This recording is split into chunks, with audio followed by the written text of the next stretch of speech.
So, sorry, public, we had a little Zoom verification issue, so we're getting up to a little late start here, but we've just called roll and we approved our June minutes.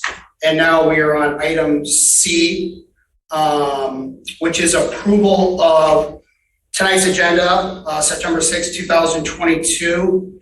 I would like to make a friendly amendment. We can add it as a new item L for a Liberty Pond initiative that Anna has with U of M. Anna, do you want to add any clarity to that, or that would probably suffice for the agenda item? Yeah. Is that sufficient? Yeah, master's project proposal. Sufficient. Okay.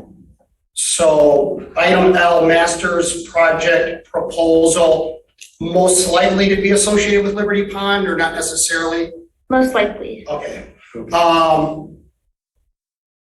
Is there, can I get a motion to approve the amendment as, the agenda as amended? I would make such a motion. Okay. Motion by Calhoun, I will second that. Second by Turner. And then Bob, if you call the roll, please. Bob Calhoun. Yes. Bob Hyde, yes. Andy Turner. Yes. Norm Roller. Yes. Rita Klinthor. Yes. All right, tonight's agenda as amended is approved unanimously. Moving on to item D, public comments. If anybody would like to comment from the public, you have up to 3 minutes. Yes, please. Yes, go ahead, Pam. Pam Boyd, a Scio resident. My public comments center around how few residents came to the group pros plan meeting. I have read the same riot act to TAP and LPC. It was such a shame that so few residents saw all the good works that Parks and Rec TAP and the LPC have done with their open house. As a priority, at least one of the committees should have in their ranks a person who is good at marketing. I keep hearing we should post things to the website, as in members of committees say, we need to get this on the website. Have you ever done a study to see when and why residents go to the Scio Township website? Mostly it's because they have a problem, not because they're looking for fun things to do. Groups need to go to where most people gather on social media, and the need is to make it repetitive. Most people need to hear about something several times. Case in point, posting an invitation in the quarterly township newsletter is another potential fail because you are counting on people to give it a high enough level of importance to put it on their calendar. And if it comes out 2 months before an event, you might as well have not posted it to begin with. I'm sorry for being harsh, but the lack of residents to the Pros Plan event was quite disheartening. Thank you. All right, thanks, Pam. Is there anybody else that would like to speak for public comment?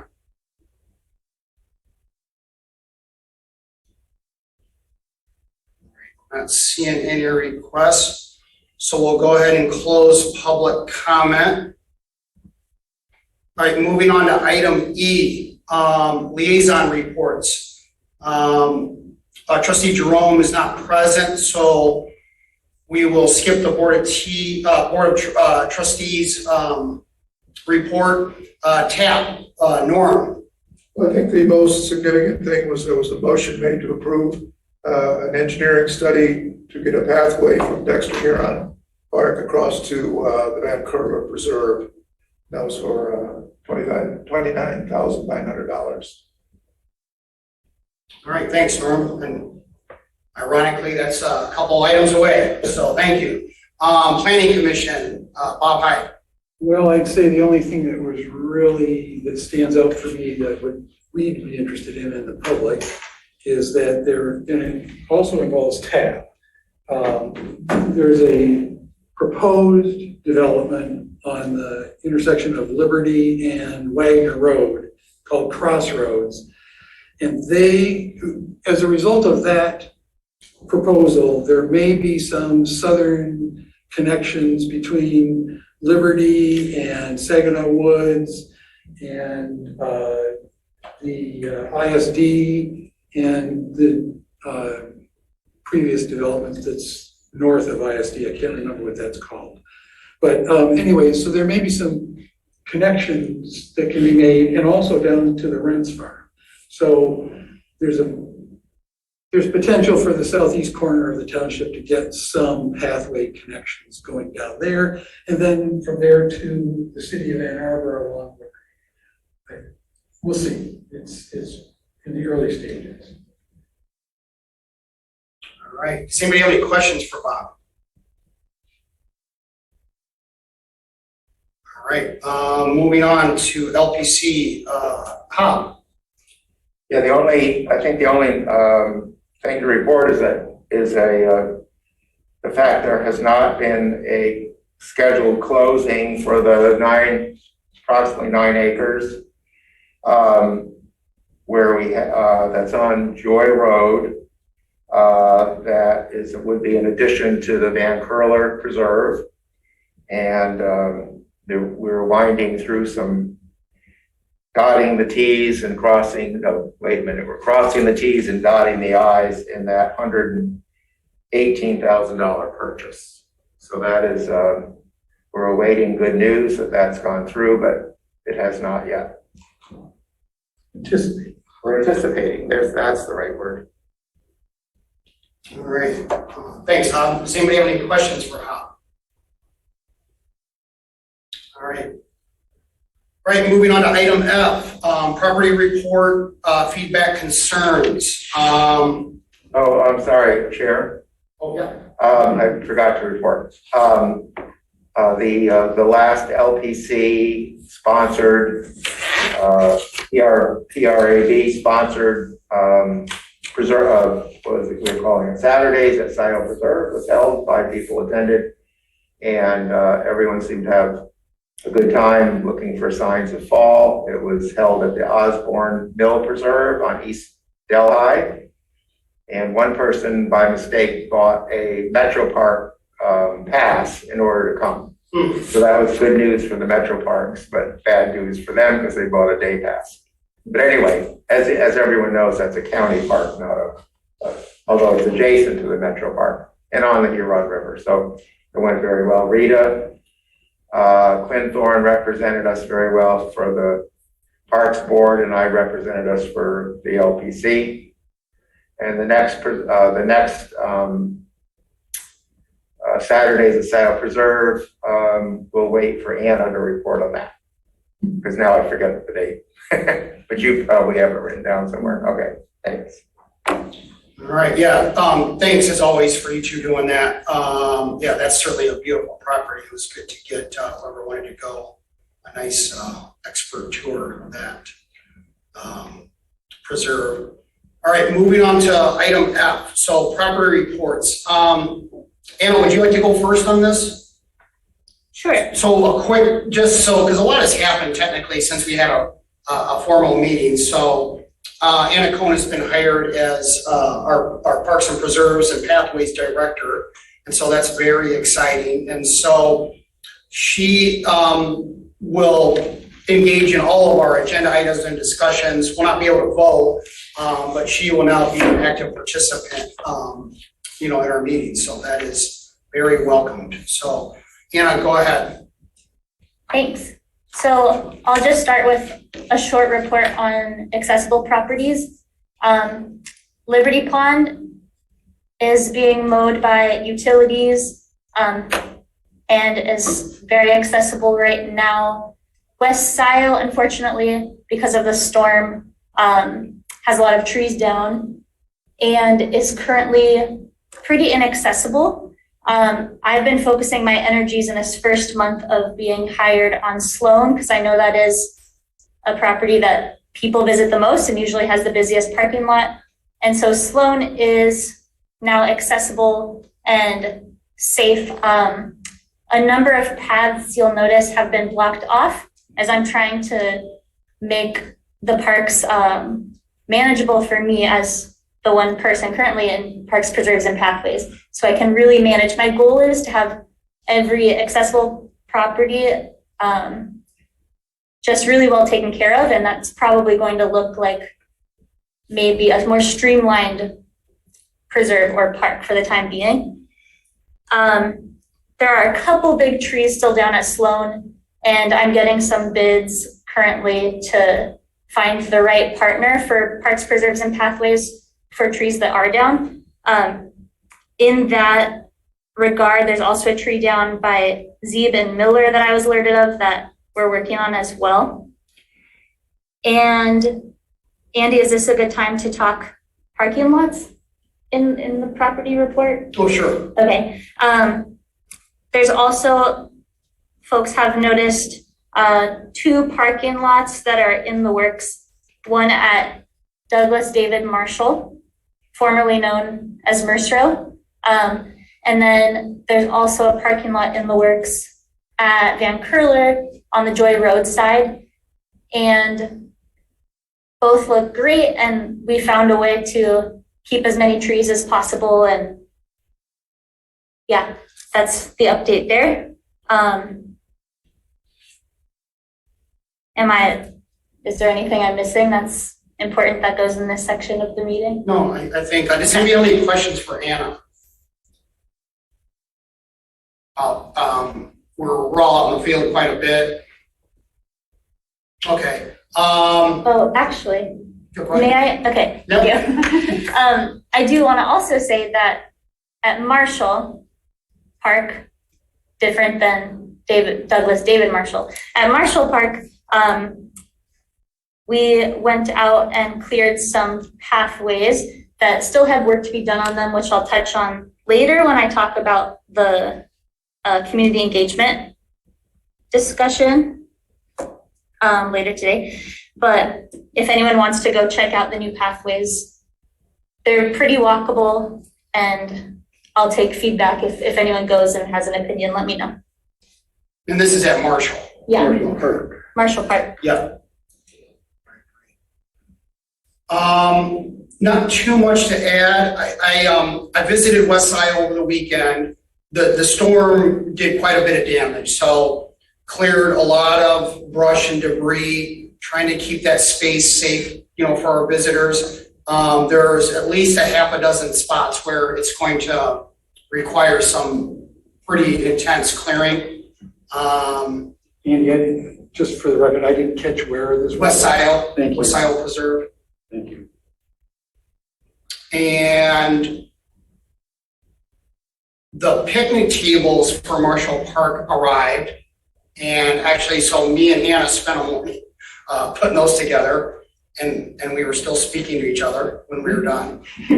And so, no, but it went really well. And a shout out to Howard and some of the Scio staff, because they kind of got the ball rolling at the beginning. So our picnic tables look great. If we had time, we could take a peek and go look at them, but that's part of the proposal that we'll see here in is just to have one of our contractors get those installed. But the one will be bolted down, so relatively secure. The larger 8-footer one that will go under the larger pavilion, that one will take a little bit of creativity to keep that secure, so that doesn't, walk away. So, does anybody else have any feedback from the field or from our properties or concerns?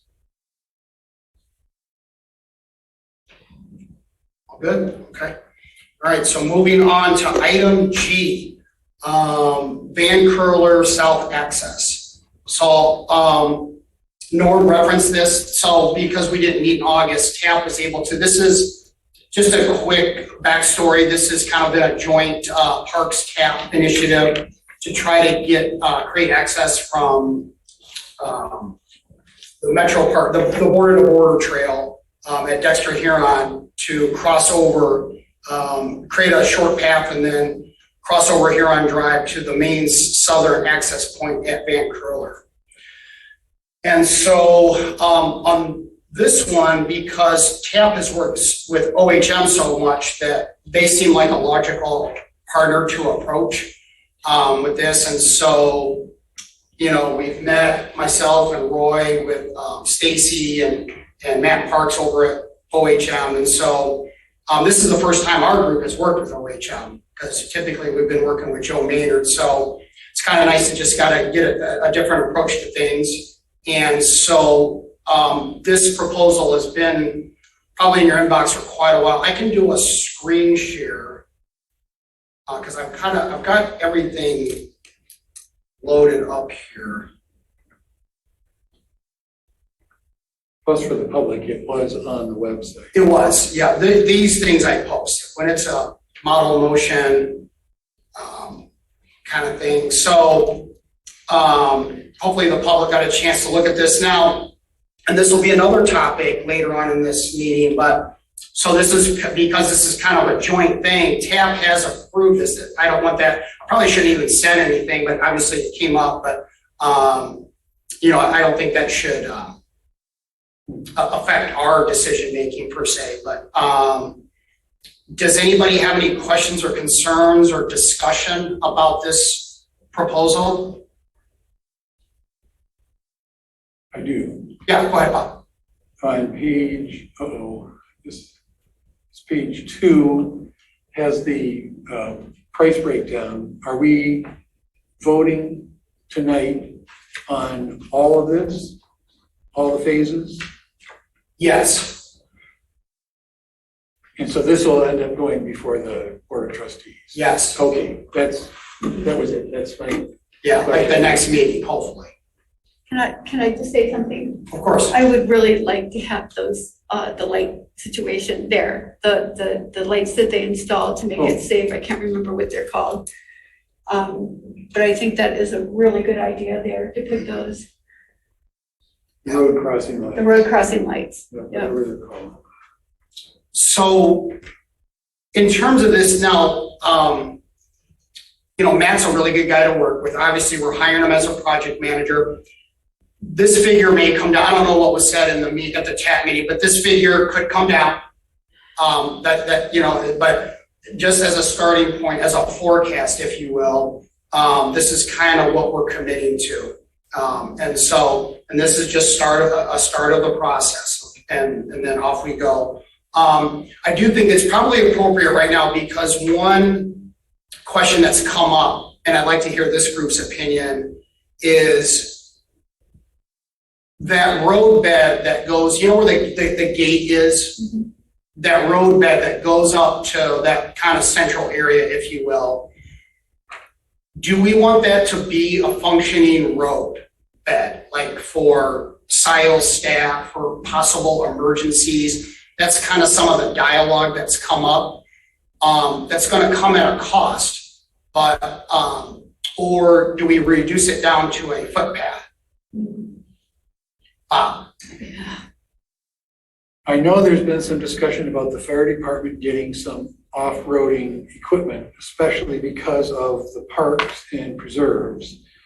And, you know, if somebody's out in Sloan and gets injured out on the island, how are they going to get out of there? How are you going to get emergency equipment back in there? So what I'm trying to say is Van Curler is not alone in that discussion.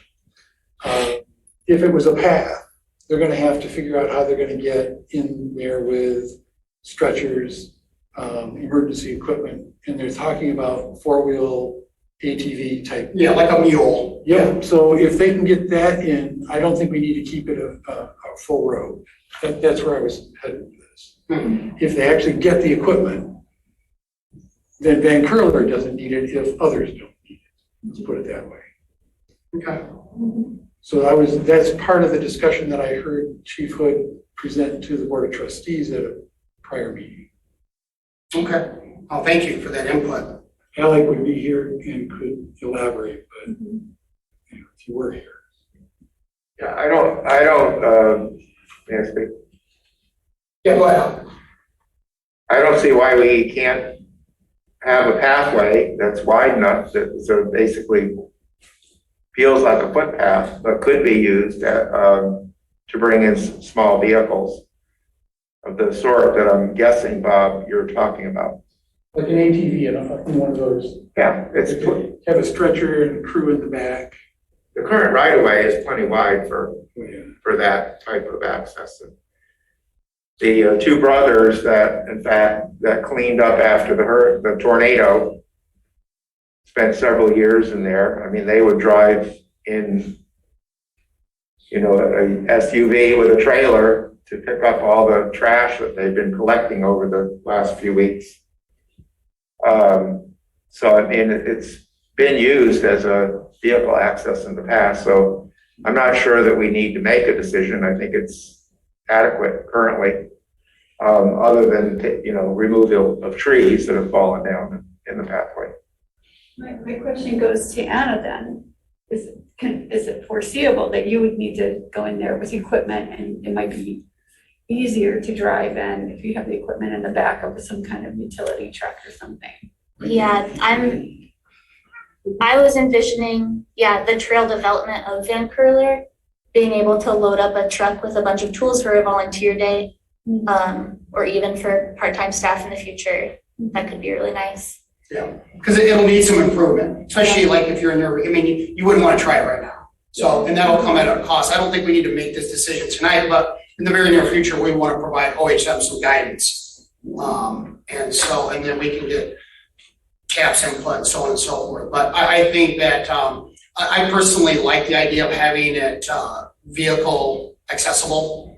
I totally visualize keeping that gate there. You know, Anna drives up, whoever staff, boom, unlock the gate, get up in there, and then it's just more strategic and accessible to do what you gotta do, because the trailing is gonna be pretty intensive in there to, you know, and all that good stuff, so. All right, well, so we have a model motion, I can read it off. Is everybody, I'll read the model motion and then we can move on from there. So the motion to recommend OHM Van Curler Preserve South Access preliminary engineering proposal dated July 13th, 2022, I'll add that, in the sum of $29,950 to the Board of Trustees for final approval. I'll make such a motion. I would say. All right, moved by Calhoun, second by Hyde. And then if you could call the roll, please, Bob. Sir. Hobb Calhoun. Yes. Bob Hyde, yes. Andy Turner. Yes. Norm Roller. Yes. Rita Clinthorne. Yes. Motion passes unanimously. And I will, I'll get with Roy and then we'll get this as soon as possible on the board of trustee agenda. All right. Moving on to item H. Marshall Park improvements. So this requires a little bit of so myself, Anna, and Joe. So we've all seen the progress of Marshall. Okay, it's, you know, there's been a lot of good and some struggles would be the best way to put it with the contractor and some of the finer points of the builds, but it still needs some refinements that we all discussed. And so we had a meeting and we literally created a list, right, Anna? And so now Joe brought back everything. And so now, and quite frankly, Anna and I haven't really had time to kind of go through this. You know, there's always a bit of a sticker shock. And so it's one of these things where we want to probably go through this and really try to prioritize and maybe refine this to a palatable number. You know, we have the money in our budget, but that doesn't mean we just spend it. So a lot of this can be kind of related back to making our project manager and our contractor accountable for some things. We can certainly revisit that. But why don't I'll just pull up the proposal. And we can we're doing pretty good on time. I can start the discussion if you guys want, and then kind of get your, I'm gonna jump over here. So here's the proposal, and let me just do a little bit of a zoom here for you guys. And do you think the best way to proceed is, we'll go fast, just go item by item and why it came to be? Okay, and then that might be the best way to promote discussion and opinion. So one of the challenges with that space, with all of our public green space, is just people making bad choices, like and not staying in the parking lot. So one thought was to create boulders around that parking lot and really frame it with strategically spaced boulders to really keep vehicles from getting off the parking lot. Now, you go down here, and that all seems great until you see the cost. And so, but that's, you know, that's why you create your wish list and then you get the price tag. So, so this makes me think, how much do we really like boulders? I mean, because now I'm thinking that might be a little much anyway, so you find yourself maybe trying to talk yourself out of it, but I think the merits of that idea are pretty good. I think we're gonna need some boulders. If we don't frame the whole thing right, Anna, we do need them in some strategic spots, in particular to block access to the large pavilion, because that padding is relatively wide. So we have some strategic ideas that at least myself, Joe, and Anna concurred would be the way to go to make that a more logical space. So that's the big area where people are driving is off to that pavilion? not necessarily. I mean, I just think that it might have been, it was like, well, where do we stop with the boulder? So I think we're gonna have to kind of just rethink that, okay? So, but we're gonna, I like the idea of boulders. I think they're more effective. I think that might be rushing to judgment slightly, and I think that you have to trust the public to some degree, but you know, we're getting some people pulling off and not staying in the parking lot. That's just the best way to put it. And those locust bump logs, they're not gonna deter anybody. So that's kind of what we're up against. So that's that part of the plan. The parking lot needs to be squared off a little bit. I think that the cost of doing that is not real high. And so that's this right here. The parking lot's just gotten kind of wonky with the contractor doing the pavilions. And so it's, you know, just kind of clean it up, make it look good. Now, again, I'm not observing any contractors or anything like that, Bob. I wanted to, when you're done, I wanted to discuss this one. I mean, are we gonna? No, let's discuss it by item. That's easier for my brain. That's what I meant. So when you were done with that item, I want. Yeah, you talking about the boulders? No, squaring off of the lot. I noticed that a lot of people, when I ride through there, people are parking every which way. It's like they come in there and they want to get up close to the shade. So they park over by the tree line, right, parallel to the trees rather than perpendicular to where, you know, where we thought that they should go. So it's not defining where to park. I don't know if that's causing some of this off-roading issue. I kind of doubt it. It's probably not really related. And while you're right, those bumpers, if I'm thinking of what you're talking about, the little. Like at West Scio. Yeah, that just defines where you intend to have them park. That doesn't really stop people if they're wanting to drive. But I like the fact that it defines it. Yes, that's where I was headed. Yeah. And we don't have that definition in Marshall Park. So people are just willy-nilly. I don't think it's caused any problems, but I know that I come through there and I go, where would I park if I came in now? Right, right. Yeah, thank you, Bob. Excellent. And just, yeah, if I miss your hand, it's because I'm looking down here. So third bullet, basically that entrance to the larger pavilion needs a little fine tuning. You know, where that pavilion was placed has some challenges for runoff. So there's gonna have to be a little bit better improved engineering for the drain culvert. And that's just the way it's gonna be. Is that a pretty good way to phrase that? So which leads to item 4 here. Well, it's just engineering things. I think that, Eric has really stepped up and, and he will be the one doing this work. And so Eric Fryer, the contractor that's done our parking lots, he didn't do the pavilions. He provided some of the materials for the pavilions, but we'll talk about that in a sec. So, the culvert, I think, needs to be done. The leveling, so just, there's a fair amount of ruts and just some tire tracks and just uneven grade that can be leveled out at a relatively low cost. So that would be a goal of this improvement proposal. But was some of that created as they were working though? It seems like they would just go back and clean it up. You would think. You would think. So Yes. is that something we can just say, hey guys, because I don't think the ruts were there before. It seems like if they created them Right. with their equipment. Right.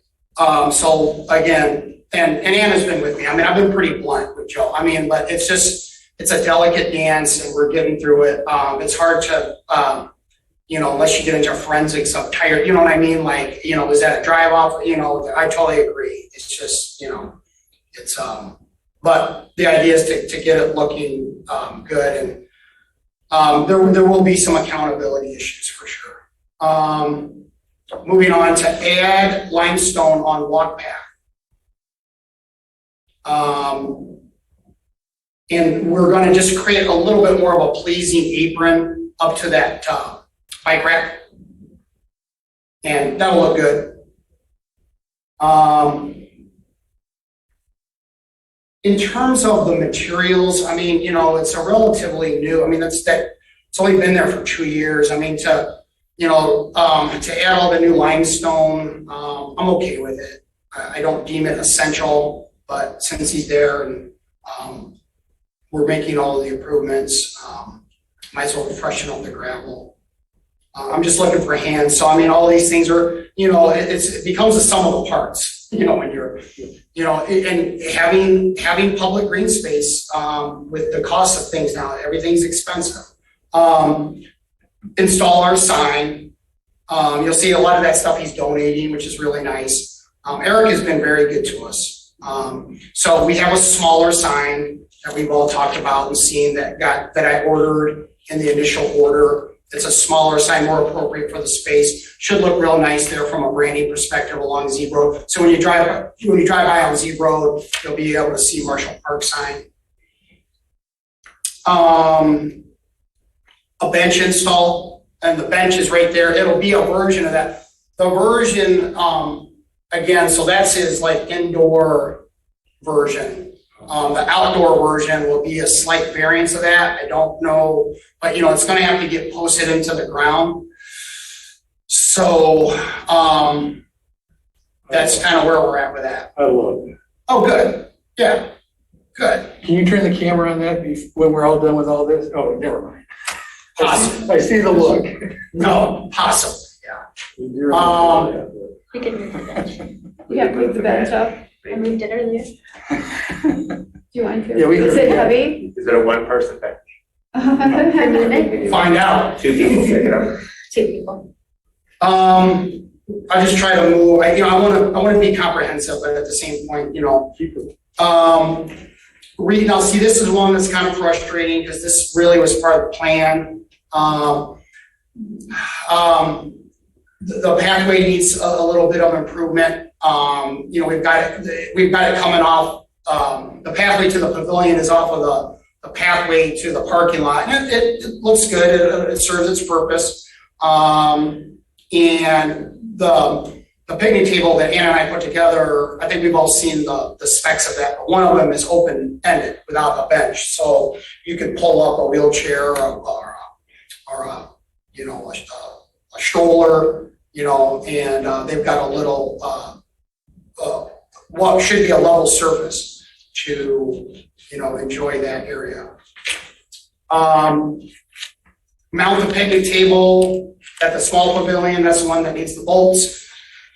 And then the larger one, I don't know if that's really a mount, so that's something that we'll have to kind of figure out how they want to approach that to make that secure. I think that, you know, Ann and I could pull that off, but if there can, you know, if we can move this along, I think we're gonna wanna make some adjustments. I know that I feel that, you know, I don't know if we can approve this as is, but, you know, I think Ann and I, right, we felt that, hey, just have Eric do it, you know, he's got all the tool. I mean, not that we couldn't do it, but it's just easier to have them do it. But Andy, these things were not in the original. Not like mounting the pavilion, not the picnic tables, no. Build up and level area to approximately 144 square feet around small pavilion. So, you know, that's 12 by 12. Ann and I, you and I are gonna have to talk about that. We'll get out there a little bit. I don't know, that might be a little excessive possibly, but that will certainly create a much more of a landing area. And so, again, Joe got this to us late last week, but I wanted to get this in front of the group for feedback.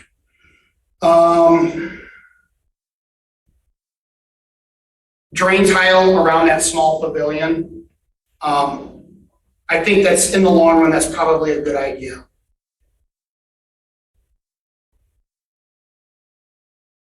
Right now, you'd be like, why? But in the springtime, I think it makes a lot of sense. And then, Where would it drain to, Andy? what's that? Where would it drain to? To the culvert along, the ditch along Marshall Road, So go to the road through the woods. that little sliver of woods, yes. Yeah. Mm-hmm. Yeah. So, and then here's probably the one that requires the most discussion. So, you know, the wood shingles, not exactly weatherproof, even weather resistant. And so some of that is material based. I think that we could probably patch those, or at least, you know, put some epoxy, you know, and get those at least where we don't have holes or, you know, the splits in the shingles. So Ann and I, we discussed with Jill the possibility, because another thing with the small pavilion is that the rafters don't really extend down very far to provide adequate shade. There was some puzzling variances of that build from the original design. And so my general feeling is to maybe let that go until the Z Road pathway is, this is just me.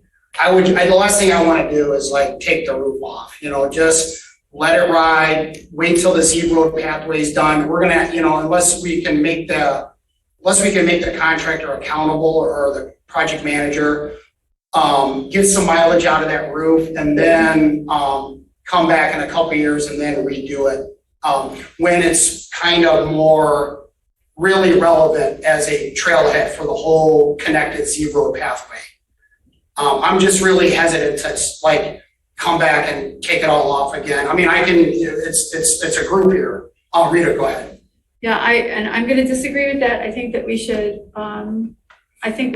hold them a little more accountable. We hired them to do it. I think they did the design.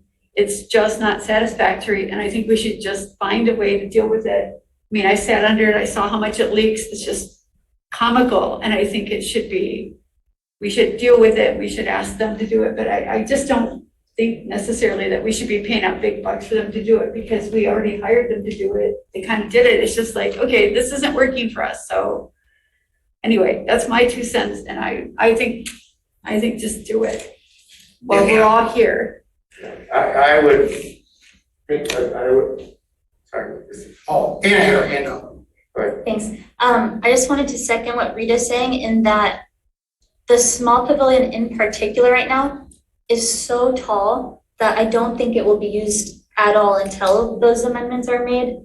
And I also am wondering, I wasn't here for the initial conversation of like the initial design, but I imagine the measurements are not the same as the initial design, just seeing how tall it is. So I wonder if that could be an easy conversation, as easy as it could be, but just like the measurements that we're looking at are not the original design. I Right. wonder if that's true. When remember when we were there, I mean, they didn't account, for the beam height, there was some, so this goes back to, we're either gonna have to pay for it to get it right, or we're gonna have to hold the project manager and the contractor accountable. So that's a delicate dance with somebody that we're in partnership with a lot. And so, but that's something that Anna and I, that we can tackle that. It's just, it actually might slow us down. Yeah, I like what you said, Andy, in terms of getting ready for the Zebra Road pathway. But I disagree of when we should do that. I think we should do it now. Because when that pathway opens up, that's when we're going to start getting complaints. Why not fix it now, make sure it works for the user, and be done? I would like this addressed now. We have the money now, unless there's something about the budget that I don't know. And maybe we can ask the contractor to eat some of the costs, but I think we need to, I feel like we need to seriously consider getting this fixed now, not waiting for the Zebra pathway to be completed. Perfect, thanks, Tom. Yes. I'd like to also agree with that statement. I'd like to see it done now. Basically, I look at that park as being a jumping off point. If somebody is on the Zebra path, walkway, and the weather turns south, or if they want to take a break from the sun. So, either extreme rain or too much sun and they want to take a break, I'd like to see them have it so that it'll help. And it is, the shade in there is non-existent really. It's so high and so small of a roof. So I don't know where we went wrong, Andy, and I guess it does put the pressure on whoever deals with the contractor to get it right. But I think we should do it. All right, so we need a motion. Is that what I'd I like to make a motion that we approve this with the condition that, or the understanding that our pathways what's your title? Director of, Pathways, Parks and Preserves, and if possible, the chair or another stand-in meet with the contractor to see if we can ask for those numbers for the two fixes, the two pavilions be reduced. But otherwise, if that is negotiations not successful, that we trust our director and our chair to do the best they can. But I don't want to see this come back to the new board in November and December of this year. They're going to have no clue. We have a clue. We know what we were supposed to get. We know what we got. We have a pretty good idea of why. And we have the ability now to negotiate this out. We're not going to be in a very strong position when it's Norm and I and the three other guys fighting the Russians. All right. Question. No, I am serious. This is the time to get this fixed. Yeah. No, I'm writing out a motion. That was a motion. I don't know. No, I'm gonna. Andy added, or Bob added the end, so I don't know what he wants to do. No, I've got kind of our standard motion. I'm just wordsmith. Anybody else have, Point of discussion. yeah, go ahead. Well, let's see if there's gonna be a second before. Before I would second it, I'd like to ask, does this have to go before the Board of Trustees? And can we go before the Board of Trustees with a negotiation in, having to be made? I don't think we can. I think we have to resolve the negotiation before it can go before the. Right, yeah, we need to Well, I negotiate. could be wrong. So that's what my question. Well, that's the main contingency that I was kind of starting with. I'm sort of okay, because I agree with you guys. You want it to be, you want to get it right. I mean, that's always the goal. I think that that will kind of follow Hobbs. I think that we just approve this in the amount of 31,240. I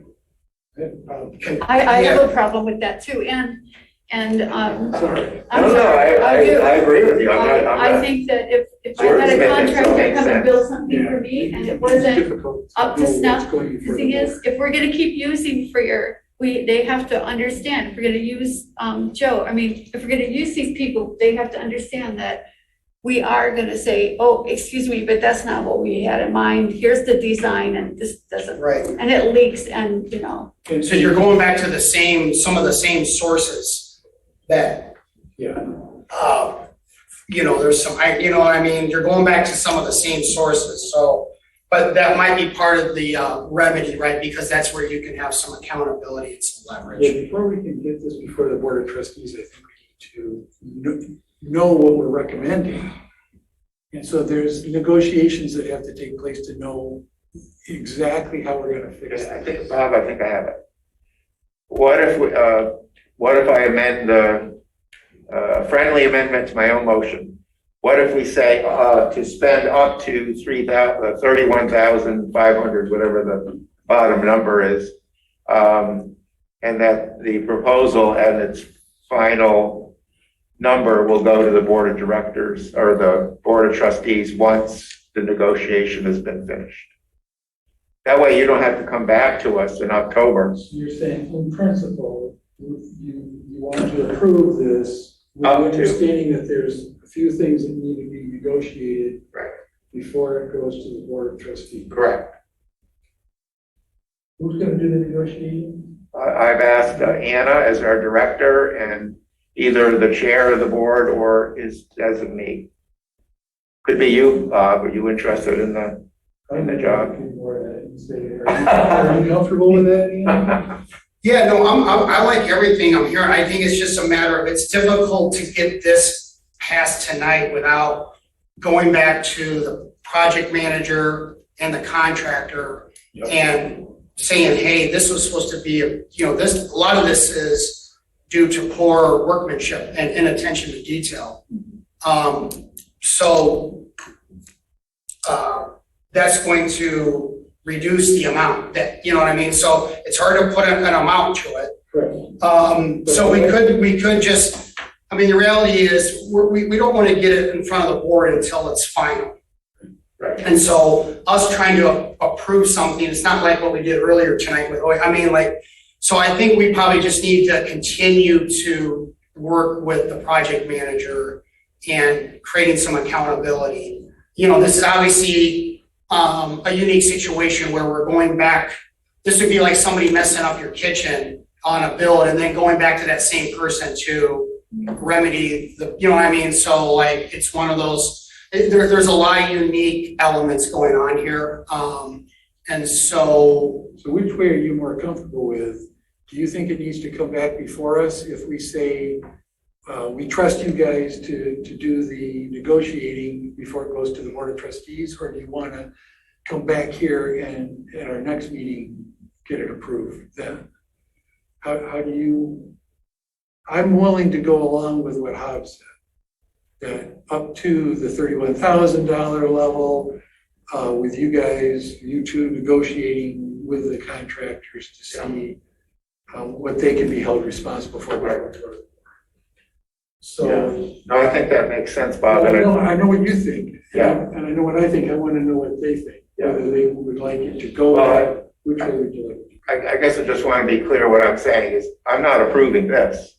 go? No, I'm approving a number yes. to make sure that we, in this case, Anna and Andy are happy with the package that we're getting. Yeah. Now, I could change the amendment or the motion and make a smaller number if people aren't comfortable with 31,500. I don't think that's nice to me. Okay, good. I just wanted to know whether or not you felt you wanted to come back to the Parks Advisory Board before it goes to the Board of Trustees, where if you would then feel comfortable negotiating and moving it after your negotiations to the Board of Trustees. I see the points that need to be resolved. We know who's gonna do the resolution. You guys. Do you want to come back here after that, or do you want to go on from there?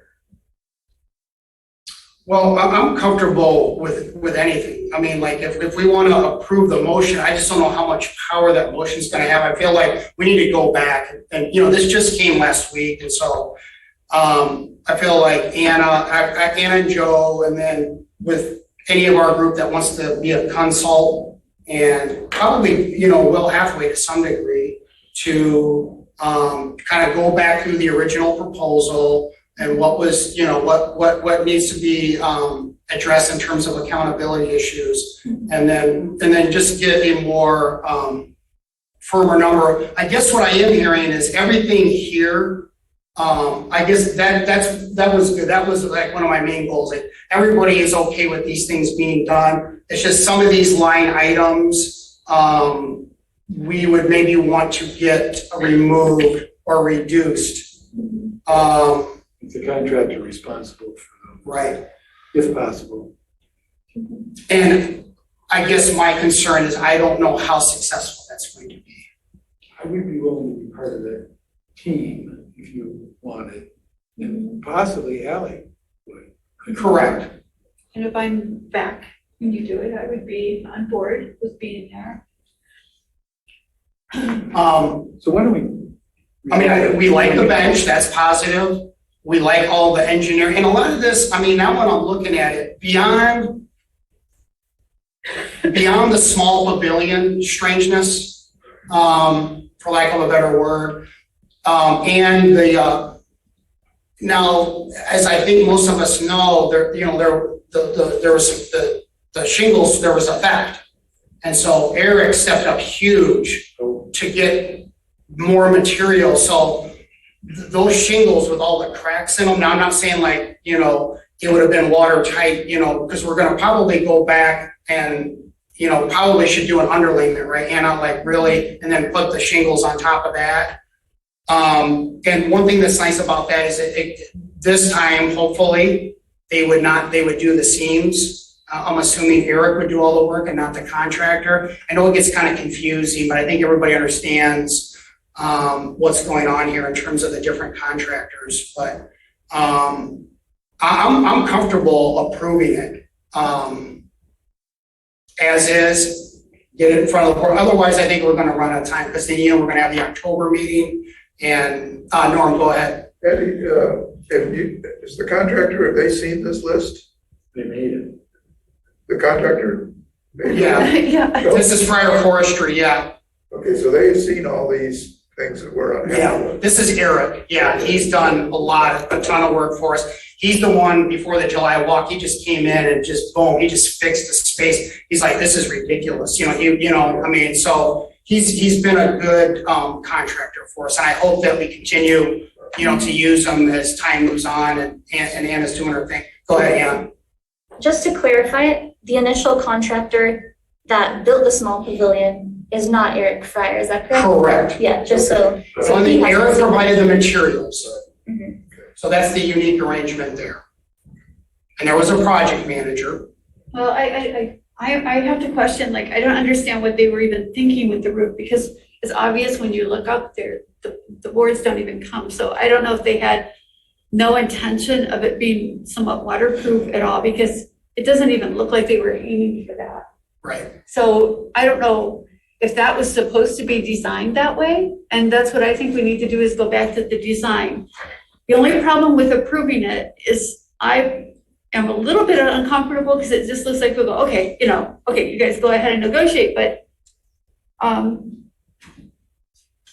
would just want to make sure that somebody negotiates and hold them accountable. I just think that no, I wouldn't do it personally. So we're really, I agree with you, Rita. So I want to hear from Anna, and I want to hear from Andy, and I want to hear from Bob. Can you do the job, or are we leaving you out on a limb that you're going to end up being knocked off by the wind and getting injured? Can you do this, or do you have confidence, or do we need to go another route?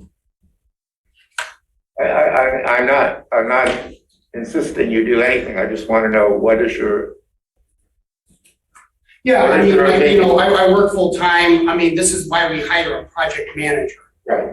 right? You know what I mean? It's not like we were, supervising these contractors. So that, there's some disappointment there. That's why we hire a project manager. Right. I don't really have a good answer for you. I mean, in terms of my ability to negotiate and get this, go back and line by line, get these reduced because of, I just, it's hard for me to commit to that. So new question then, should we be going and getting a new project manager and getting new numbers? Are we confident with Washtenaw Engineering, or do we need to move on and start using somebody else? Well, that's a good question. So technically, Anna's been we've all kind of seen, the project manager and this contractor have a good working relationship. So technically, we're hiring this contractor. So technically, the project manager on this is out of play. But it's one of those where he almost acts as his agent from time. I don't know how else to, does that be fair? I just, in the public forum here, I don't want, it's just, it got bid out. I mean, we did the original job. We did everything proper. Hired a project manager, got it bid out. This is a situation because of the amount. I'm thinking that the board of trustees is going to want bids. So that's another complication that hasn't even come up yet. So because of this amount, why aren't we bidding this out? And so, and Ann and I, I know I've talked with Eric. I thought, we could get this remedy for a much lesser amount. And so that's kind of where I'm at with, that's why my initial premise was, I know there's a little bit of frustration and disappointment, believe me. But at the same time, just kind of get it fixed, get the roofs patched, let them go through a season or two, and then we're talking years, because the zebra pathway, we got ahead of the zebra pathway. Yay, us. I think Bob described the original intent of the park really well. I'm just struggling with the fact that it was such a cumbersome process to get them built. And I think Eric would do a good job. I think that the contractor was, but it's just, to me, meant psychologically, it's hard for me to, then the roof back off, new roof, can you get it done? So on and so forth. That's what I'm struggling with. So what do you see as an option then? I see an option of just Load it up or refining it what we have way. is what we have. And Yeah. Refining I it just way. wonder, whoever was managing this contract, how we got here. Right. I'm really not very pleased. Correct. I think that Anna, and then with consult from myself and others, can get this refined way down with Eric. And to a number. I think I would feel more comfortable if we did that as a two-step process where it came back to us after that negotiation. Yeah, because you Okay. have a working relationship with them. And, it says right here, this is what was signed in May. Once the pavilion construction is complete, this company will inspect location, determine if the scope of the work falls within the proposal's specifications. If it appears that the scope of the work these are for the post. But still, come on, these are legal documents that we sign. Right. Yeah. And we haven't And paid we're him not yet. doing anything wrong by saying, hey, wait a minute, this is not what we paid you to do. Right. There's nothing wrong with doing that. It's just part of life. It's not because you're beating up your emotional friend. We have to put the So we look friendship at the out. top of the page. I thought we were negotiating with Washtenaw Engineering, and I would agree with you that they should be held responsible. That doesn't say Washtenaw Engineering, it says Free Earth Forestry. It's a total different group. We don't have legal contract currently with. Yeah, it's almost two separate matters. Making the project manager and the contractor accountable, that's one bucket. And then the improvement process is another bucket. Okay, so how do we proceed then? Anna, do you have an idea? Yeah, I'm just seeing a difference between the waterproof shingles, which were kind of out of a good gesture on Eric's part, right? That's one issue, that they aren't waterproof and water's coming through. The other issue being the original contractor and looking at that plan and seeing if in fact the measurements are off and that's why it looks so much taller. I think that's a different situation. And I feel more comfortable, I mean, not more comfortable, but that feels more pressing to me and Right. like something that we could handle. And I think moving forward for me in this position, it feels important to set a precedent that if something comes out differently than how we intended, we have that conversation, because more parks and preserves will get built out. And I just want that to be something that people understand if we keep working with them. Yep, that's exactly it. So the big thing is that you've gotten all the paperwork, and it's one of the reasons that you're hired, because it's very hard to have a volunteer group, you know, so now, I mean, that's exactly it. And you've got the chops to do that, you know what I mean? So that's why we hired you. With your help. Yes, absolutely. So, I mean, that's yeah, very well said. So So do we need? so we circle back, because the conversation has been great, believe me. I think that, I'm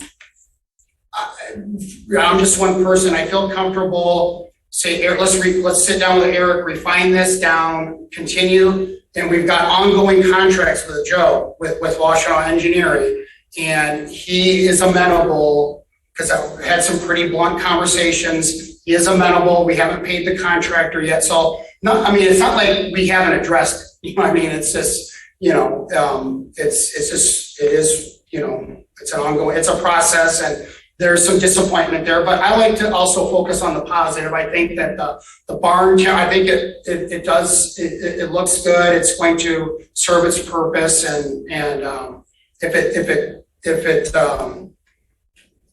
you know, so I think we probably should move on. I think the discussion has been great. I think that we agree with a lot of these continued improvements to the space. We like the bench. Anna and I will really fine tune and get with the project manager and the contractor for accountability. We'll get with Eric to, you know, it'd be nice to get the bench and the sign in, you know, this season, because we're running out of season. So I thought we could get Eric in for quick gravel, you know, boulder, sign, bench, you know what I How mean? much would the bench and the sign cost altogether? Very little. Why don't we make a motion to have that done? I mean, why are we stopping completely? If there's a couple things we can do. Yeah, I mean, that was the spirit of going through the line items, that we could possibly pick and choose through this. So a bit of a meticulous process, but we could pick and choose So I'd like things to that make we a want motion done. that we recommend to the board of trustees that they pay whatever $550 plus $250 plus $275 adds up to Freer Forestry for completion of some of the work that we know needs, some of the improvement. Yeah, and so my humble recommendation, I've told Eric this, is that keep it under 5,000. And then we don't have to go, you know what I mean? And then it doesn't have to go to the board of trustees. And it doesn't have to be big, Plus 250 plus 275. very low amount. We'll Whatever just that sign adds up. up to. Yeah, bench and the sign, and that would come to $10,075, I think. 5, 6, 7, 8. Probably about $1,000. $1,000, $1,075. Let's get that done.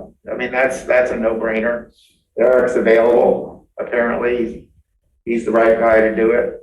yeah, it's just the way this is, the way Eric wrote it, it's because you've kind of got this area up here, and then you go down here, and because believe me, I tried to kind of piece exactly what I was trying to do, but You're not sure that's the right number? why don't we just approve up to $4,999 for improvements?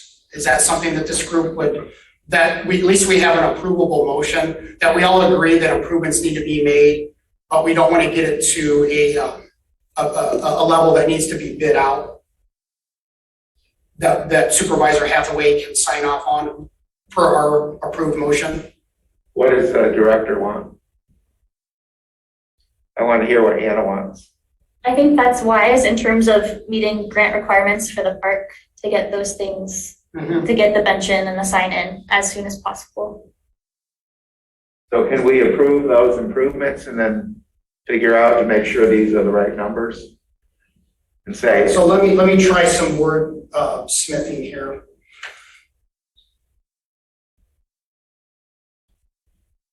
How about motion to approve components of the Marshall Park land renovation proposal dated 8/30/22. I should put Friar Forestry. Motion to approve Friar Forestry, motion to approve components of the Friar Forestry Marshall Park land renovation proposal dated August 30th, 2022, up to the amount of $4,999. Norm? You make it selected components. Yes.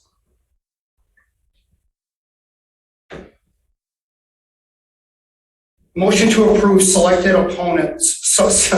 components of the Friar Forestry Marshall Park land renovation proposal dated August 30th, 2022, up to the amount of $4,999. Second. Friendly, reminder. Yes, sir, go ahead.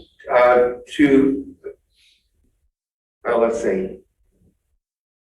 As selected by the Parks, Pathways, and Preserves Director. Let's have someone select them. I don't know, to be selected doesn't mean No, it's anything. good. Thank you. No, thank you, perfect. Motion to, I apologize, I have a mouthful of stitches here. Oh, you finally got the two. No, I'm afraid, my speech, I'm struggling just a little bit. So, motion to approve selected components by Parks Director of Friar Forestry Marshall Park land renovation proposal dated August 30th, 2022, up to the amount of $4,999. Yep, that's it. Bob, you want to re-second that? You, Oh, yes, I would say. okay, good, thank you. All right, so, so let's go move by Hyde, second by, No, I'm moving. oh, so you move the motion, move by Calhoun, second by Hyde. Is that right? Roll call. Please. Rita Clingthorne, Yes. Norm Roller, Yes. Bob Calhoun, Yes. Bob Hyde, yes. Andy Turner? Yes. Yeah. All right. Good job, team. That's probably one of our best. No, I'm serious. That's good. And as an aside, we also have the rest of the work needs to be ironed out with the Correct. contract. That didn't move, but that's an understood. Yeah, an obvious notation per the discussion. Okay, yeah, thank you, I'm happy. Rita, are you happy? I'm happy. Okay. All right. We're moving through this agenda like a hot knife through butter. Well, thanks. I just saw there, but that was an important discussion. I mean, we only have so many properties, so we like to treat all these like important children. All right, so item I, community engagement discussion. So, all right, Anna, are you comfortable with this being on the public Yes, stage here? Okay. thanks for asking. So, Anna and Rita, you can kind of take it away with this Can you initiative. pump that up a little bit? Whoever's got that up there. Yeah. I can just about read it. This document was not. Can you read it? I can read the big print. No, we need it pumped up because some of us are not pumped up yet. Was The this eyesight thing.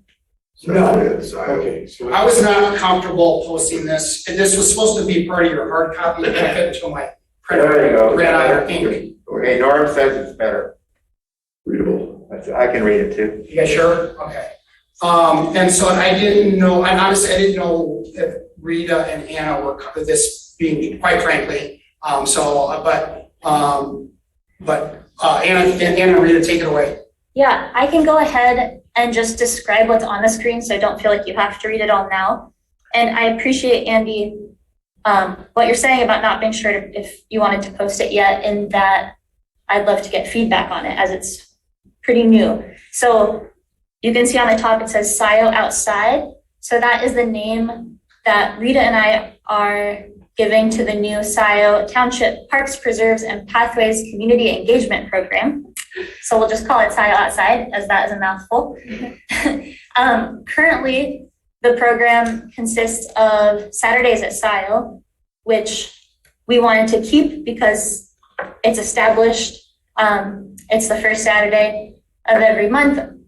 And then we wanted to add Trail Work Thursdays. So we'll have Saturdays at Scio, first Saturday of every month, and Trail Work Thursdays, which is every other Thursday after work hours, around 5 to 7. Not around 5 to 7, 5 to 7.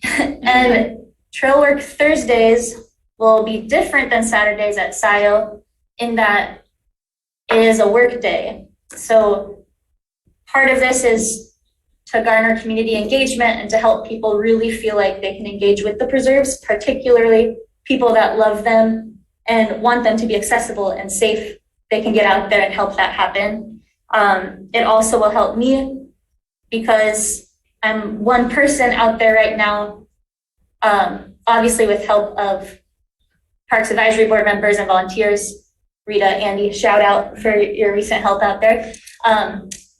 So it's another great way to actually get big projects done, such as invasive species removal, trail creation at Van Curler in the future, at Sloan now. So those are the two programs. And you can see that the first Trail Work Thursdays will be September 15th, which is not this Thursday, but the next Thursday. And it's at Sloan Preserve. You can see that there's a list of dates and parks that Rita and I have planned out. We don't intend to make that list public knowledge because you never know because of weather, a tree fall, a trash dump at a park. We might have to change plans. So our intention is to have people sign up, fill out a form, fill out a volunteer waiver, and we get their email. And then once we have your email address, you'll get an email every week with the information for the Saturdays at Scio. Actually, it would be, I guess, 3 emails a month with the information for Saturdays at Scio and Trail Work Thursdays. And we also plan to put it on the next door, which a lot of people will see, and on the Facebook page, which I'll chat with Patrick about. And yeah, our goal is just to have a lot of community engagement through these 2 programs, and I'd love to hear feedback as well. Bob, go ahead. I really like this, and are you looking for the public to sign up for volunteer work, and so then they would have to fill out forms ahead of time? Mm-hmm. Okay, so this goes back to Pam Boyd's comment before the meeting. How do we get the public to know about these things so that they can become involved in it? Mm-hmm. Because if they don't know about it, and so you proposed a few things, website, which there aren't a lot of people that look at. We've got, you said next door, which next door groups?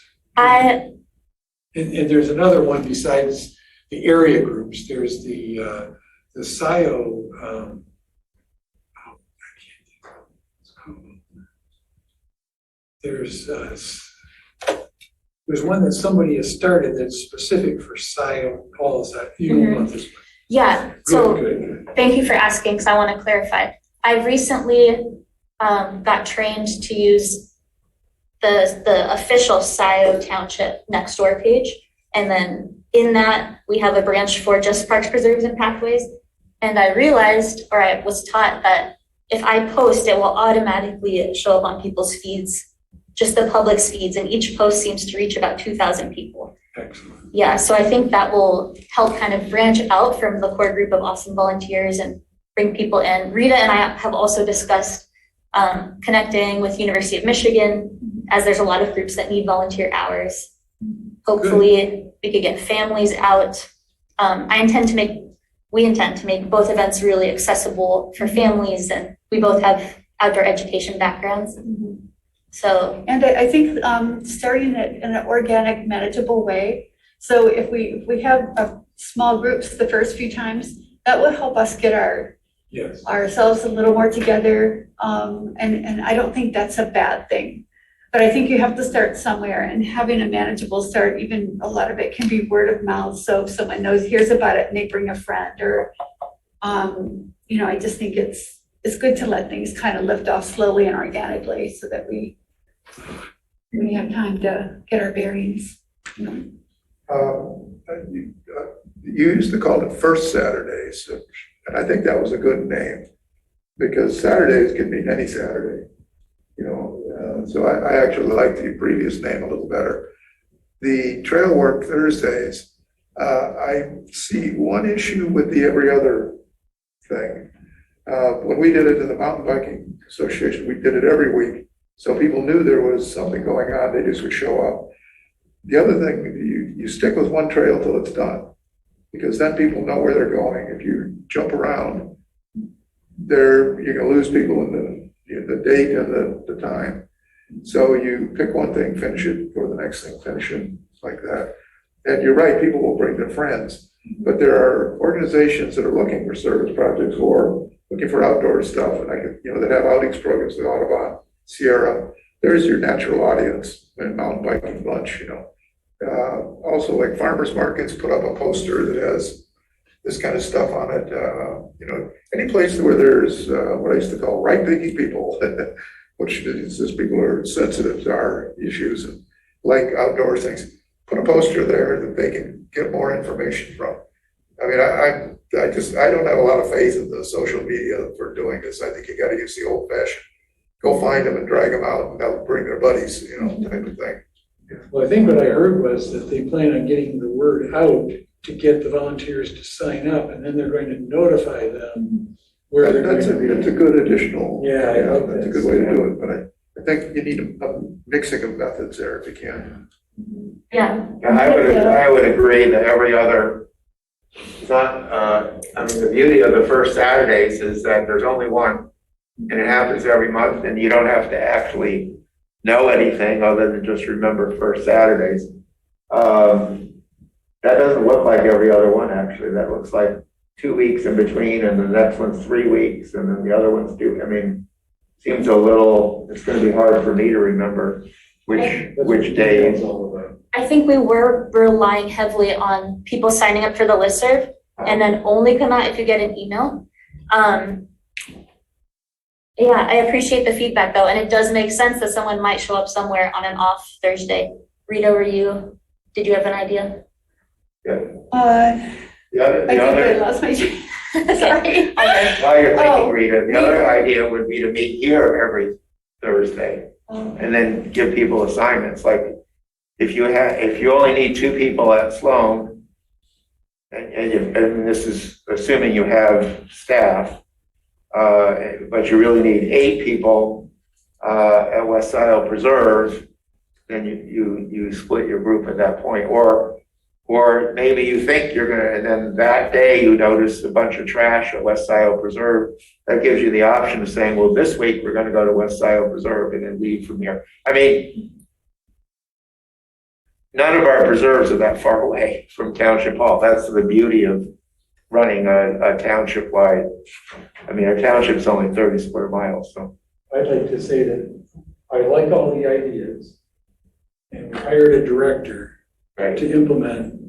So why don't you go ahead and try your plan and be ready to modify it if you need to. And I would like to say that the Thursdays, the way we try to do it was to make them coincide with the Saturday walks. So if we know we're gonna be doing a walk at Sloan, then we'll do a work day, at least 1 week before, maybe 2.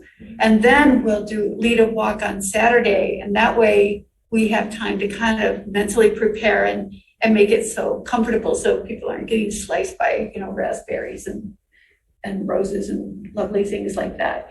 But anyway, I think that giving it a try, and like I said, start it out kind of organically and see what works, what doesn't work, and Yeah.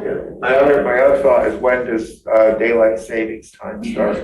Yeah, So The sun will start setting at 5 o'clock at some point it in will, that run up, and then you're advertising work days starting at 5, so. that was our intention to not make those days publicly available, as we realized that it gets darker sooner and different projects will need to be done. We're not exactly sure what they'll even be at this point.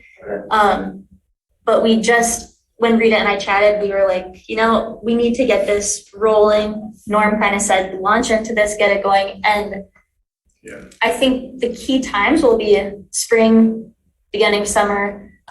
If anyone wants to help out in the heat of summer, they can, and fall. So winter will definitely go dormant. But that's okay, because I won't need as much help in the winter time. But right now, we just really need the help, so we got to get it going. And the winter, actually, what you could do, especially if we're doing the Saturdays and Scio, you could do, if you have a base of volunteers, we could do a little work day after that, because it's a good time for dealing with invasives. And so, and it's daylight after that Scio walk. So people came to go for the walk, and then we could also, plan on a break and then a work day of even a couple hours. You could get a lot done if you had a little bit of help. So I like- if you move like the December 1st, Liberty Pond nature area, and you move that up to December 3rd, you'd already have people on site. I mean, I like the way you've done this. You already, but on that Saturday, you'll have people on site, you've got the whole rest of the day is going to be sunny or, daylight, whereas December 1st, 5 o'clock, of course, it will be dark. So Yeah. just some things to think about and play with. I got some of this feedback today too, from a meeting earlier, that perhaps the workday should be on Saturdays. I see pros and cons to both. I like the idea of being able to regularly have a Thursday. Regularly having Saturdays feels like a very big commitment. Right. Yeah. Well, again, it's your program, so you need to, as Bob said, I think, or Norm, to play with it, make it work for you and make it work for the community. Yeah, thank you for the feedback. And again, I think that's why we like the idea of the email listserv, because if we need to change things, no one's put everything in their calendar yet. They only know 1 week at a time. Is people are is tools and things of that nature, or equipment that's gonna be needed, what's gonna be the approach to that? So I put in a purchase order for just under 5,000 of equipment from Wine Carts.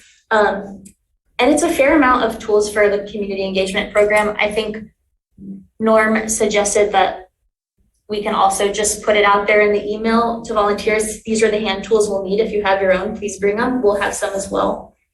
And then Rita and I will also be having a safety training at the beginning of each volunteer day. And volunteers will only use hand tools. And is the waiver are they gonna sign that in person, or can that be accomplished digitally on the website, or? I put it digitally in the Google form. It also has I'll be able to easily access anyone's health information when they're there by putting their name in the form. And then I think we'll also have it printed in case someone couldn't figure out the form. Or in case they bring their, Aunt Sue with them and, or their brother, Definitely. Sounds like a plan. Sounds good. All right, Saturdays I think that's some pretty good dialogue that we got. I like, I think people, a little sense of purpose and achievement, if it's just like one section of a trail, like this is how it's gonna look, no invasives, we got this width that looks good, and then you just keep on trucking on one property. But I like the idea of, I think you can't lose, right, because there's a lot of different things that need attention. And you got me, I'm in, but I think Saturdays, I'd be a better Saturday person. Yeah, That's a really tough time period, and again, I'm just one, case study, but that could be a challenging time period.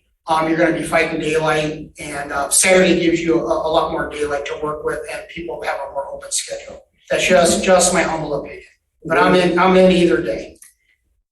A more open work schedule. A lot of people's Saturdays are tied up in That's true too.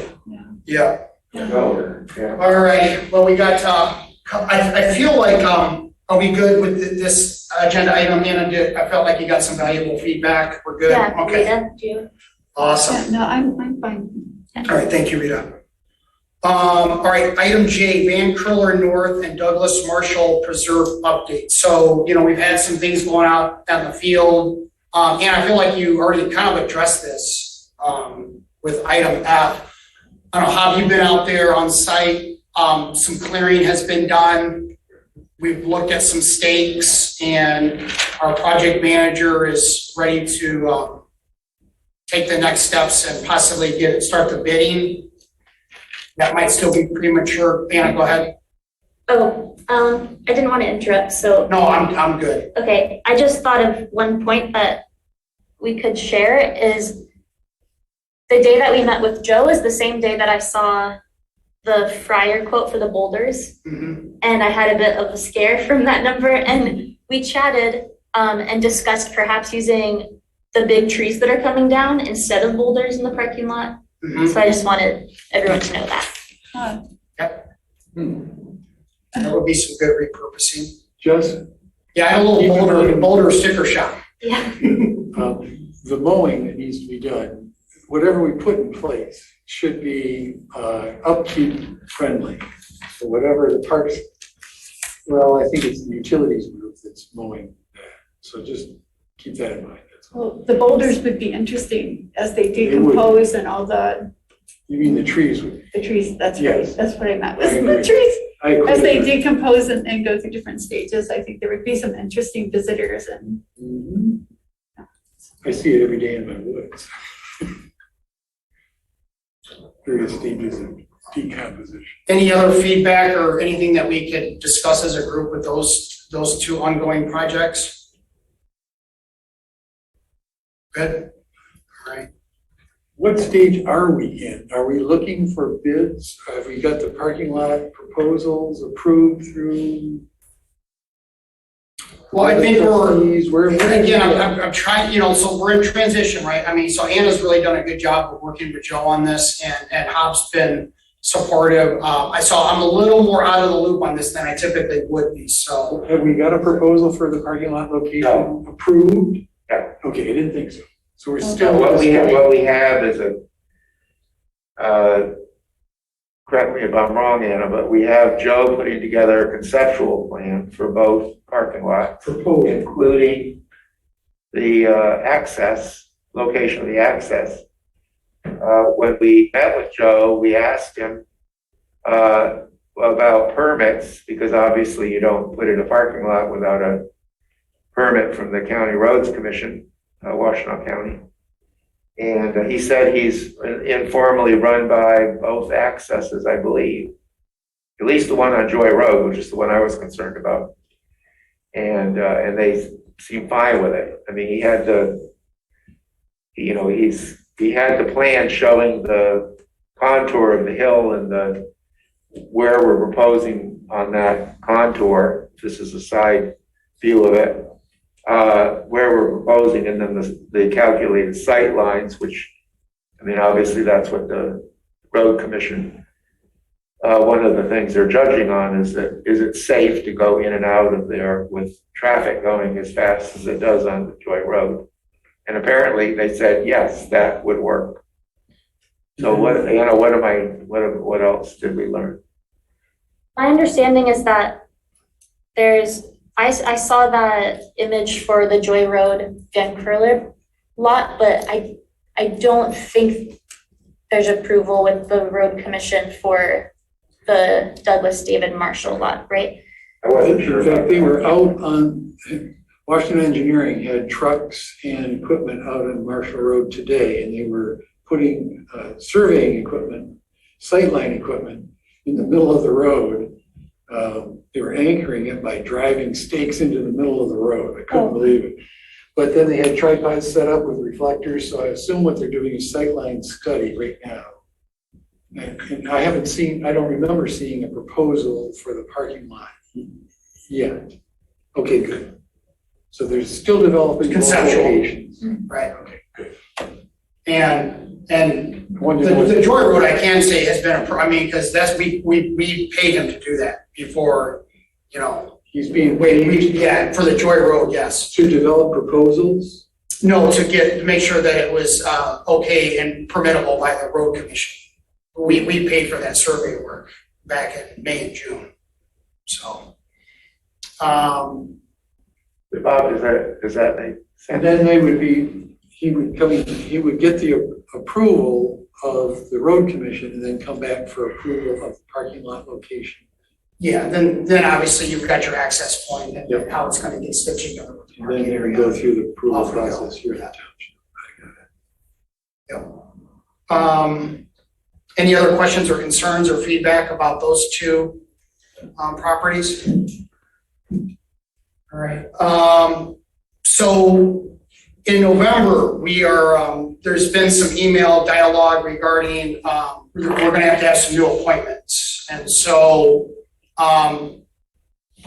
if we look here, a lot of screen sharing tonight. So this is Parks and Rec, this is us, and this is TAP. So you can see there's a lot of 2022, like a couple months that are gonna expire. Norm is looking closely. So, you know, I'm just somebody that wants to make sure that, I'm kind of, you know, I've had some dialogue with Anna. Actually, I've had, you know, people have come to me about this. So it's one of these things where, I mean, I could just walk away and be done, but I thought this might be a good idea, and really in support of Anna, that this, because this narrative has come up a lot. And so I thought it would be a worthwhile discussion if we want to possibly look to consolidate the Parks Group and the TAP Group, and turn that into one committee. Lot of pros and cons to that, but I know we're running a little late on time here. Rita, go ahead. You know, I feel like those dates, just kind of got arbitrarily assigned because, like, I didn't start in the Parks Department in November. I started like in the summer. So I'm not exactly sure how that timeline happened where all of a sudden we're all done at the same time because we staggered it at different times. Well, you fill a slot. I'm sorry? You fill a slot. It doesn't matter when you come in. Oh, that's It's just the with. slot you come in at. What concerns me though, is that why are the slots, they're supposed to be lined up so they're, what would be the right word? Staggered. Staggered. So they're not like this, because So this is like. obvious, I agree with you, these are wrong, but I'm not sure. I'm not sure how. I'm not sure. Who assigned those. Well, you know, somebody has put them in. So we need to go, I would agree, we need to go back and say, what slot were you assigned? In the beginning, when we started, we were given 1 year, 2 year, and 3 year terms. This is back in, you know, back before dinosaurs left the earth. And so they're all supposed to be staggered. Well, that isn't That represented doesn't here. seem like a healthy idea for. So someone just put in for some- the volunteer someone just board. put in some Okay, dates. allowed. They're not, these are not, So who's? Well, I know we're on 2-year cycles, and I know we've always started in November. Somebody has to ask in the office. And I know that the whole board started in, and again, I don't want to speculate like why, because that's a good observation. But when the millage got approved, I just know that whole sequence, there was an updated charge, 2-year terms, and we all started in November of 2020. I just think we remember it because we had to redo our officers, right? That's when I became chair, Rita became vice chair, and Patrick became secretary. That was November staggering of, disappeared. Now we all start at the and same. there was a new charge, an updated charge. Yeah. That is actually, I could click on it. Well, actually, I think I've got it in a tab.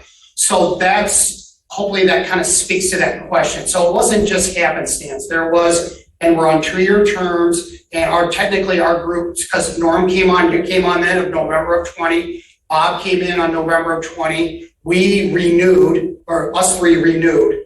Okay. But you say we're on terms. Actually, those slots are 2-year slots. So if I came in 2021, I'd still expire in 2022. You know, The our terms are terms, the terms. We fill those yeah, terms. But, at the end of the day, our obligation ends November of 2022. Okay. This doesn't seem like I want to say, it doesn't seem like a good plan from where I'm sitting down. I agree with you, it's not a good plan, but what Andy said is, disappears. it's the plan. Yeah, I mean, and again, so that's like almost like a whole separate issue. The clock's ticking on whether we want to extend our terms or say, hey, we'll do another year. That's just not how the charge is written. Now, I mean, the unique thing is that Bob Hyde and Bob Calhoun, you are serving longer terms on your other committees. Right. So your other appointments. So the spirit of this is that you stay on this group as the liaison. It was my understanding, so that's why, we need to check these dates. Let's just leave it at that. I think. Yeah, you're obligated until end of 2023 when you're planning commission. It's my understanding. Yep. Yeah. That's the spirit of it. I've had conversations with our clerk or supervisor. This is, and so this is, so if we just put that aside, whether it seems just random, which it isn't, it's a 2-year term that started in November of 2020. Okay. Do we want to look to consolidate? I think it may be too soon, but I would agree that eventually seems silly to have one millage and two advisory committees, but what do you think, Bob? Well, I have an additional regulatory. We have a director. And are you the director of pathways as well? So, and who do you report to? Board of Trustees? The township administrator. The township administrator. So you don't report to the advisory boards, and we report to the Board of Trustees, I believe. So it's sort of a tangled mess. That's a good way to describe it, yeah. We No, it's great. recommend that the Board of Trustees do what we ask them to do, and they can choose to do that or not, or to allow us to do it. Do we take advice from our director, or do we advise our director? So I wanted to make it a discussion about, do we advise Anna or does she advise us, would be a basic question. And therefore, what is the actual chain of command, I guess is the right. It seems to me like we would advise her, but because she's the director, she should have, she has her own agenda because she's handling so many different things. Yep. So because she's part of our discussion, she's here. Yep. And I think her discussion, her input is very important. But I think that, I don't think I think we just complement each other. That's my take on it. It's a discussion, it's not. So we advise Anna. Anna makes recommendations to the administrator. Where's the Board of Trustees in this? I mean, we don't want to have parallel paths of recommendations going here. I'd like to say that it ought to be consolidated, and perhaps Anna, through the administrator to the board, might make as much sense as when we were separate groups and we didn't have a director, we all advised the board directly. Perhaps, does the board then advise the administrator to direct Anna to do certain things? I mean. So I think we've got separate conversations, but I think what you're bringing up is some things that need to be addressed. Yeah. So before we consolidate, I'll try to get this to work. Right, let's stick with the possible consolidation. We can keep this discussion pretty light, especially in the spirit of the time of the evening, but I think that when you talk about sharing the same millage, you're working in the same budget, and you're trying to accomplish a lot of the same goals. And now that we have Anna involved, where it's going to be somewhat cumbersome for her to have 2 advisory boards, that she has to then commit to meet with, I think it will create some efficiencies for Anna to have 1 board. I think we need to hear from Anna. Obviously, the Parks Director is a new position. Bob, what you're bringing up is really interesting because I hope I want to try to set a good example for a couple of months here of how to work and work together to form the agenda. But it's a very unique dynamic because there could be a scenario where we make a recommendation to the board that she doesn't approve. Correct. And she could go to the meeting and say, hey, my advisory board wants to do this, but no, I hate this. Yeah. Now, I think we'll stay in better harmony than that, but that's the kind of, Bob, I think that's what you're speaking to. That's what I'm saying. So, And parallel and paths. as we've seen, like some things like this can kind of, I don't think they would happen, but when you think about the dynamics, they could. And so I think that, Anna's in a good place, you know, I mean, like Steve doesn't have his like utilities or Chief Wood, they don't have their advisory boards, but I think it's very relevant, especially when we talk about volunteering. And I think just, for a number of reasons, I think she will benefit from having an advisory board.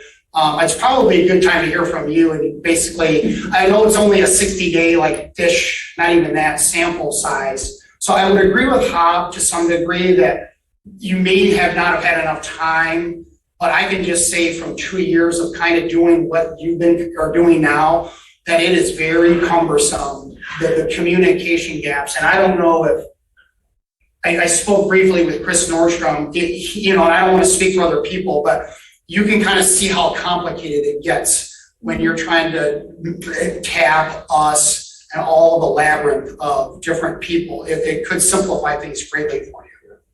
Go ahead. Let me, having listened to this, let me, particularly Bob, what you had to say, I think, you know, I think it may not, I guess it's not so much a question of what should happen, it's a question of how to make it happen.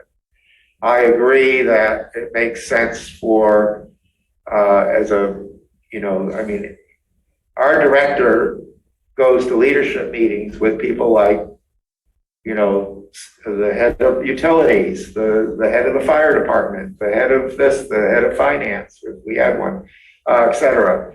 So we have a leadership management position here. And I think it makes sense for an advisory board to advise probably the director. I mean, why not? Why do we want to advise 7 people that we don't ever meet with? Whereas Anna, as the new director, will come probably to most of our meetings I and think you get to the heart of it. I guess, yeah, exactly. Yeah, the fact that she has paths in her domain, Yep. you know, it's, now, again, I really want to hear from Anna, but because obviously I thought about this a lot, like, you know, as working at doing what we've been doing the last 2 years.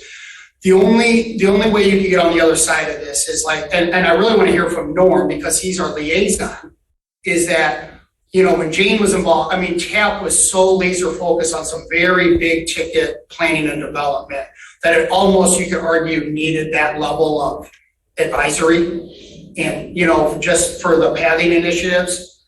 And so that there was probably a time period, and you could still argue today that you can benefit from having the 2 groups. Now, I'm just getting on both sides of it, but Norm, do you have anything to add possibly or any insights? Because you're the best opinion in the room.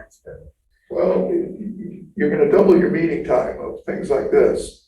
And the come up to speed effort on the TAP side is way more than you've got in this organization because they have all of these developments out there they're working with. The funding levels are 10 to 20x, you know, what we're looking at. The expertise that everybody around the table is bringing in there is just, you know, it's like a fire hose hitting you. And it's would be a full-time job just to keep up with what's going on. So I don't think you want to combine it because these meetings would be marathons. And half the people would not know what the other half are talking about. I mean, they would have eventually, but you'd have to have subcommittees, I think, would be the only way to deal with it. And you're back splitting things up again. So, you know, you don't have direct contact with those individuals anyway. So I'm not sure that combining it is the right thing, but the amount of time and effort you need to research these things on their side because of the money that's involved, the engineering efforts that are involved is huge. You know, we're talking picnic tables, they're talking $5 million for, you know, a pathway type thing. So we're fortunate that we have really expertise on that committee that I just sit there like the sponge and try and take it in, because, it's sometimes overwhelming to hear all those things they're talking about. But by the same token, we bring to the table the fact that none of their things are necessarily coordinated with our parks. And so we're trying to get the idea that, hey, well, these pathways ought to go to some of our parks instead of just going to downtown Ann Arbor or something like that. So I think we bring a perspective that there's more to pathways and parks than the individual properties. There's a sum of them that adds up to more than the whole. So I think we can help bring that perspective in, and that would be a good one. Thanks, Mark. Anna, what are you thinking here? So just in the past month, whenever I meet with someone or meet someone new, I've been kind of asking these questions to understand from people that have been around for a while what their opinions are.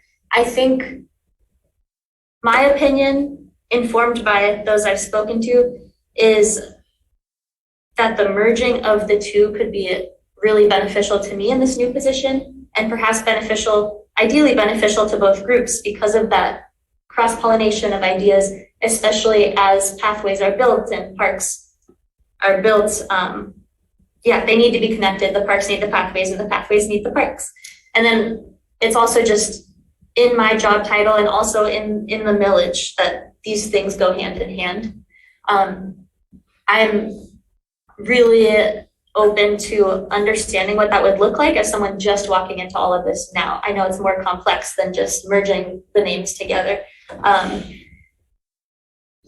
I think another perspective is just having looked at the budget this past month and having a lot of meetings trying to understand budget.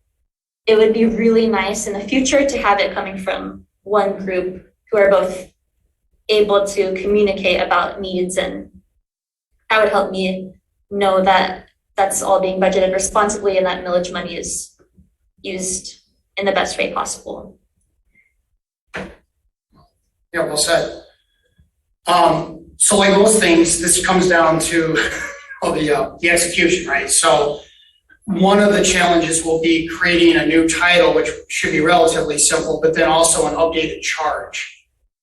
And so, you'd have to look at, both of those links, and that would be one of the goals, right? You'd have to create a charge, and I would just wordsmith it, but that's what the board of trustees would look for. And I think that there's quite a bit of support at that level. We don't have Alec here, but there's quite a bit of support up and down the line for this concept. And so I think we need to now, we would have to get TAP's blessing to some degree, right? And I don't know if that would happen. So it might be, but I think that, and I don't want to speculate, but I think there's probably some degree of support. And especially if this is something that you feel pretty strongly about, you came up with some pretty valid reasons, then I think then it becomes our job to, recommend it to the board and make it happen. But that charge would probably fall on your shoulders, right? You would have to do some paperwork to make that happen. And then we have to figure out because this seems to be a falling off point, I know that they'd be looking for an odd number, so we'd want 9. So you'd have to put some math to that, and who's up in November and who typically we've had a right to renew unless you're just egregiously bad and supervisor, that's never happened. So we all kind of have a right to renew, but we're at a point where we should probably start to determine, either let Anna know, myself, or Supervisor Hathaway, your intentions. Obviously I kind of let you guys know where I'm at in my email. If we can't get to 9, whether it's a split group or a common group, I'll stay on, but, I want to step down as an officer.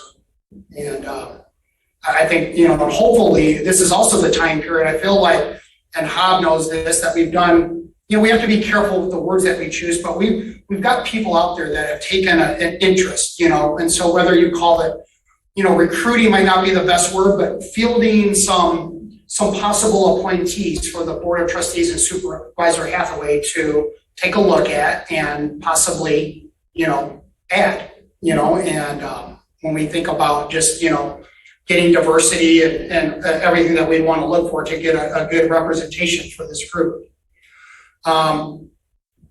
I'll speak with Will and see if, I mean, I guess we could, I don't know if we should do a motion tonight. Well, let me get with Roy a little bit. I think we all just need to talk a little bit more and then, just see if we can get the wheels turning on this. Go ahead, Norm. One possible structure that I think may make it easier than putting all this on 9 persons would be a lot, I think. But if you had 2 committees and an executive subcommittee up here, they can report in and go up like that, and you could be part of the executive committee, wouldn't necessarily have to deal with the everyday stuff that, you know, we do in these kind of meetings. That way you could maintain the number of humans that are working on the project, but you're funneling it down to you should go up. And that may not be workable, but it seems like it's a way to keep your power levels up. Usually your executive committees are members of the subcommittees. Yeah. Meaning, Yeah, they would, yes. so you have, well, what am I trying to say? That your subcommittees are subsets of your whole committee. There we go. Right. There's 2 different ways to structure it. I mean, you Yeah. wouldn't, so, That's what I was thinking. yeah, you've got a committee, You'd have a, and then you might have break focus it down into 2 groups. But I'm not sure that would be necessary. I think it would be really nice if the left hand knew what the right hand was thinking, Exactly. and then having someone, but I think maybe we could even give reports to each other somehow, like pass even our minutes on or something, so they have some idea of what we're working on, what our Got that discussions today. are about. I'm sorry? We have that today. So they can look at that. I mean, our minutes are public, anybody can look at them. Exactly, if they want to know So- what we're doing. Mhm. And And tap as well. I mean, but if we're part of the same group, mhm, then we're going to be involved in the same projects. mhm. And you'll have some people who are taking the lead on the ones that they know more about today. Eventually, you could become commingled and you almost wouldn't have known where the individuals came from. You know what I'm saying? Mhm. But if you're separate, you're gonna stay separate forever. You won't know what the other group's really doing if you're not involved in it. I kind of like the idea of combining it and working it out, and you might end up with experts taking the lead. Yeah, I agree, Bob, and I almost think that either it's now or never. I mean, we have a new department, we have a new department head. So right off, we have a new structure.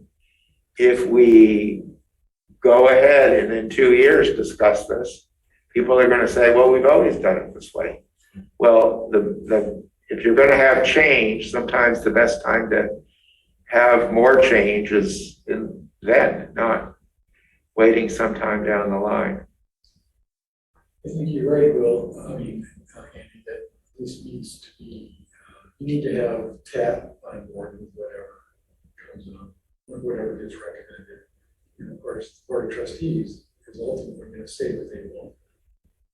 I think both of those would be on board. And I think Norm brought up some good points, and I kind of spoke to it as well. The reality is in those meetings, and Norm, you can correct me if I'm wrong, but typically, you know, since the absence of, it kind of gets farmed out to Carlisle Workman and Matt Parks to some degree, right? You know, a lot of that stuff, and Roy, you know what I mean? But like that, and so that would just kind of become now infused, because I mean, obviously you work for the community, I mean, but this is your show, and then you want one advisor. I mean, you know, so I think you spoke to it really well. It just seems to make so much sense. I would support the merger, but I can, you know, I think that the toughest part now is just who's in and who's out. And you've got terms ending, and then just try to work some math out and try to, I would say 9 at the most. You want an odd number, and those would just be my humble opinions. I think if you got up to 11, it might get a bit much. Yes, Well, as we all talk about this to each other and other people, let's keep in mind that in the beginning, TAP and Parks was the same committee. We went through a full year of planning. We came out with a 2018, or it was really done in 2017, but it was adopted in January of 2018, a pros plan. And it was, I mean, we talked about pathways, and we talked about preserves, and we talked about parks, and then sometime in that planning period, the Board of Trustees decided to have a separate group. So I don't know the exact timing of that, but somewhere in there. Yeah, there was a breakout, we didn't know, that's. It probably that's a it superb was point. healthy to do that, from what Norm you're saying. Sounds like it was very healthy to do that. But it may be time to bring the groups back together. And I like the idea of having having a full group and then having two subcommittees. We did that at the beginning. If you remember, Andy, 2016, 2017, we had one full group and then we had subcommittees. I think one was working on, where to put in parking lots. Someone was working on naming parks. Someone else was another subcommittee working on, I forget now exactly, and then the subcommittees would come back to the full meetings and report on what they had done, what they recommend to the full committee. So I think it's doable. All right. Okay, yeah, thank you, Rita, for staying. So moving on to item, so I think we I think we know where we stand. Without a motion, I feel like we're in general support of this, and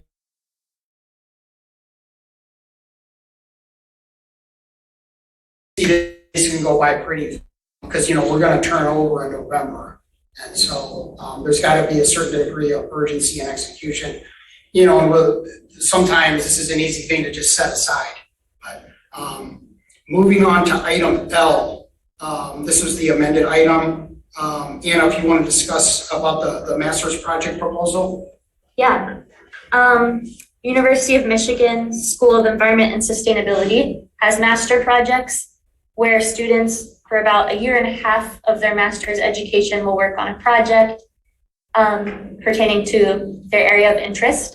And having a master's project is a great way to have some bright minds with great resources working on a project with you. And I've been dreaming about that potential at Liberty Pond and writing up a project so that students could spend a year and a half with me as a facilitator and with the Parks Advisory Board as a facilitator for their project, working on perhaps restoration of that space, as well as I was discussing with Hob, Norm, and Rita. It could be a great way to kind of develop the norms of moving through having a property and then deciding how exactly we want to manage the property. So engaging with community, engaging with Parks Advisory Board, figuring out exactly how we want to move forward with Liberty Pond, and then creating a management plan for moving forward with Liberty Pond. And both of these outcomes would be really useful for me and for the Parks Advisory Board to have knowledge of. And I'm bringing it up because projects are due in a couple weeks, the written project proposal. And then how it would work is I would send it off to Cs, and then if students were interested, they would click that they want it to be one of their potential projects. If enough students are interested, then we would get assigned students.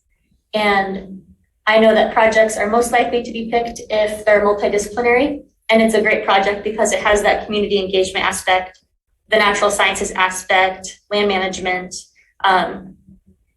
landscape architecture. It just has like a lot of potential engagement points. And we're on a bit of a time crunch, I realized, so I wanted to bring it up and see if that's something we're interested in. No, I would turn that around. If you're interested in doing it, I would say do it, but tell us what you need from us. Great. Do you need money? Do you need I'm advice? interested. We don't need money. Cs has a meager stipend. I just went through that program, so I'm aware. As partners, we wouldn't be paying. I would be using some of my time to be working with them and mentoring and facilitating. So that's kind of the trade-off, but I think it's definitely worth it. And who would be writing up the proposal? I would be writing up the proposal. Right. Yeah. So you don't need anything from us. You're just letting us know. I'm letting you know. I You're think going to put in this application. Now, what are the chances what would you guess the chances are that you will get approved? Hard to say, however, I think the fact that I'm an alum definitely helps. Okay.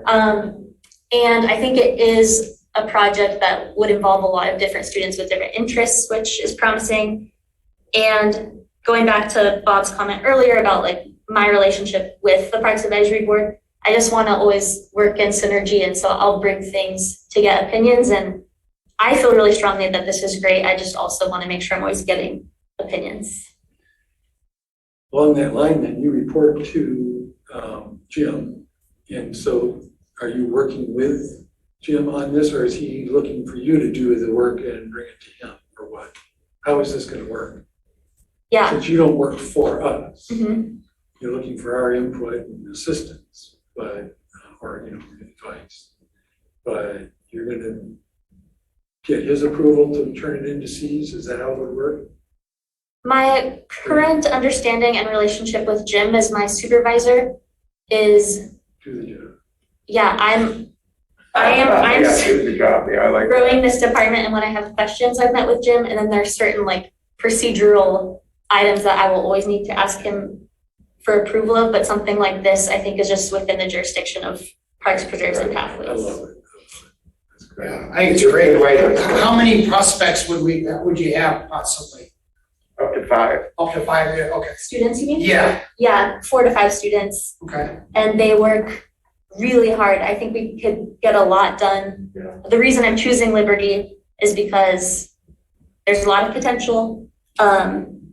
James and I had already worked there. I know that you all invested 15,000, is that right, Bob? Yes. In that project, and so we have a lot of data. We also have the pros plan that we've invested in, so we'd be able to hand them a lot of data to start working on, which feels promising for me, and then would also be great for them in their studies and skill sets. Yeah, I think it feels like what we used to call it when we were in college, an all-nighter. Feels like an all-nighter to me. Good luck. Yeah, Let us know if you need us to bring you chocolate or coffee. thank you. I've started the work, and I think I'll definitely get it in by the due date. Will this involve instructional aspects where the use of the park as a learning tool for the community would be involved? That's my hope. Good. Yeah, I think it's a great It already study. is used that way, Mhm. but maybe we could, expand that or advance that. Yeah, it's an excellent study in succession and regeneration, and that would be part of their proposal, is how to use it as an educational site. It's a good choice for sites. It's kind of almost like a blank, sort of a blank canvas. There's so many different ways we could go here. What's that? They scraped it clean. Yeah, they scraped it clean, exactly, yeah, thank you. All right, well, Anna, thanks for sharing that initiative. I honestly, my only concern is with the volunteer thing, that you make sure that you don't get too overextended, but I think you'll be okay, you know what I mean? But that's, I think I can really tell that you've got that vision going and that spirit, so that'll And these people- take you a long way.